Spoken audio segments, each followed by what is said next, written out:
Test and go resumes in Thailand, and Chonburi public health officials have said that a controversial policy requiring customers to test for COVID-19 with a rapid test before going to quote-unquote restaurants that sell alcohol will continue.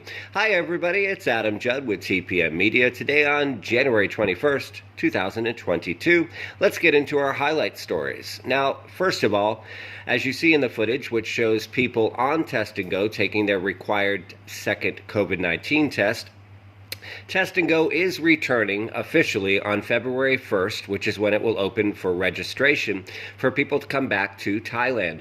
This is meant for international travelers who want to come to Thailand, take a test for COVID-19, and if they pass the test, they're free to go. Of course, passing being negative, not positive. Now, the Test and Go program has changed a little bit from last time, and this is very controversial. First, let's touch base on what happened with Touch and Go. It was suspended in December because of concerns of the Omicron COVID-19 variant. As more and more data has come in on the variant from scientists and doctors around the world showing that it appears to be not as severe as they initially feared, Test and Go is returning. But it's returning with an extra step that is incredibly unpopular based on comments on social media across the internet. This second step essentially means that not only do you have to check into a qualified hotel for your first Test and Go test, but on day 5, you will need to take a second RT-PCR COVID-19 test and once again wait at a qualified, certified Safety and Health Administration Plus hotel. Yes, so in essence, this means that you must book a hotel in advance, by the way, for 2 days. It does not need to be the same hotel or in the same province or same area, but they're doing this primarily because multiple people have fled, especially in Phuket, over the past 2 weeks, once they got a phone call that their second test was positive. So essentially they want to control this process better and keep people quote-unquote locked down until they get the results of their COVID-19 test back.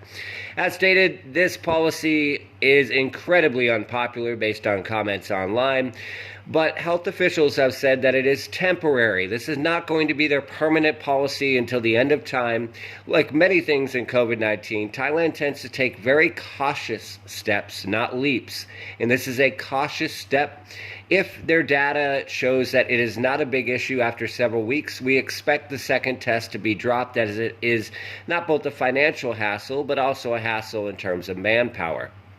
For our second highlight story, another unpopular policy is that here in Chonburi there is a mandate, at least in Banglamun and Muang Chonburi, for people that go to quote-unquote restaurants that sell alcohol, basically bars that have been given permission to open temporarily as restaurants, that they must provide proof of having recently taken a COVID-19 rapid test, or they can take one at the venue.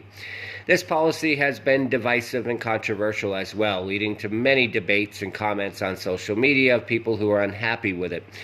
The Chonburi public health officials that spoke with our team stated that they understood that the policy was unpopular and they don't expect it to stay forever, similar to Test and Go, but for the time being, while cases remain high in Banglamun and they try to find hidden, their terminology, asymptomatic cases, the policy will stay.